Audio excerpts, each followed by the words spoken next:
नमस्कार प्यारे बच्चों। So once again welcome to back YouTube channel Vicky नई क्लासेज में आपका एक बार फिर से स्वागत है।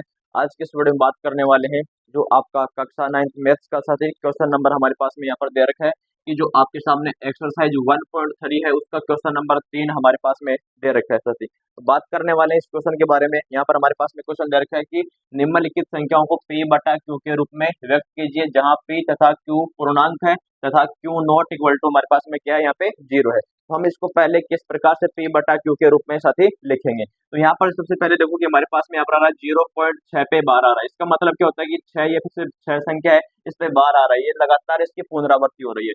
तो सबसे पहले आपको इसको लेट करना पड़ेगा, यानी कि जो हमारे पास में संख्या दे रखी है 0.6 इस पे बार है, इसको मान लीजिएगा हमारे पास में क्या हुई, अक्स हुई। तो यहाँ पे देखो अक्स बराबर हमारे पास में बन गया कि 0.6 पे बार हमारे सामने बन चुका है।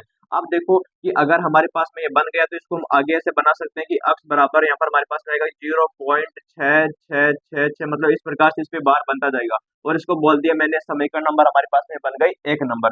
मतलब जो संख्या 6 है इस पे बार आ रहा है तो इस संख्या को हम इन्फिनिटी बार लिख सकते हैं यहाँ पे। तो अब देखो कि हमारे पास में यहाँ पर एक संख्या पे बार आ रहा है, तो इसका मतलब क्या होगा कि इस समीकरण को दोनों पक्षों में आप 10 से गुणा करेंगे। अगर दो संख्या पे बार आ रहा है तो उसको 100 से गुणा करेंगे। अगर तीन संख्या पे बार आ रहा है तो उसको 3 से गुणा करेंगे। यहाँ पर देखो कि हमारे पास में ये अक्स आ रहा है, तो दोनों पक्षों में आप 10 से गुणा कर दो तो हमारे पास में क्या आ जाएगा, यहाँ पे 10 अक्स आएगा। और यहाँ पर देखो क्या बन जाएगा, ये पॉइंट आगे चला जाएगा। तो यहाँ पर आएगा कि 6 पॉइंट, यहाँ पर बन जाएगा कि 6 6 6 इस प्रकार से चलेगा। तो साथ ही हमारे पास में इस प्रकार से बनेगा। अब देखो इसको हम आगे और सोल्व करते हैं। यहाँ पर ये वाला स्टेप आपको ध्यान में होना चाहिए। समीकरण ए को दोनों पक्षों में 10 से मल्टीप्लाई करें तभी हमारे पास में ये बन गया। यहाँ पर देखो बन गया कि 10 अक्स बन गया। यहाँ पर हम इसको अब तोड़ के लिख सकते हैं, स्प्लिट करेंगे इसको। तो यहाँ पर पहले 6 लिखेंगे, या फिर यहाँ पे देखो इसको ऐसा लिख सकते हैं ना कि 0.666, इस पे हम इसको ऐसा बना सकते हैं। अब आप देखो कि समीकरण नंबर जो 1 है हमारे पास में, ये वाली समीकरण दे रखी है, मतलब इसका ये रूप आपके सामने बन रहा है। तो यहाँ पर इसका समीकरण नंबर 1 का यूज कर देंगे। यहाँ पर बोल देना कि जो हमारे पास में समीकरण नंबर 1 बन रही है उसका इसमें यूज करेंगे। तो देखो क्या बन जाएगा, यहाँ पर हमारे पास में पहले से 10 अक्स आ रहा है, यहाँ पे बन गया कि 6 बन गया। यहाँ पर प्लस का हमारे पास में क्या आएगा, अक्स आ जाएगा। क्योंकि जो ये वाला वैल्यू हमारे पास में अक्स आ रहा है तो इसको हमने यहाँ पे इस प्रकार से बना दिया। अब देखो ये अक्स वाला वैल्यू इधर लाओ तो हमारे पास में यहाँ पर बनेगा कि 10 अक्स बनेगा माइनस का अक्स बराबर यहाँ पर क्या हो जाएगा, 6 हो जाएगा। यहाँ पे इसको माइनस कर दीजिएगा तो यहाँ पर हमारे पास में बनेगा कि 9 अक्स बनेगा और बराबर में हमारे पास में यहाँ पर क्या बन जाएगा, 6 बनेगा। यहाँ से अक्स का वैल्यू निकालेंगे तो अक्स बराबर हमारे पास में क्या बन जाएगा, 6/9 बनेगा।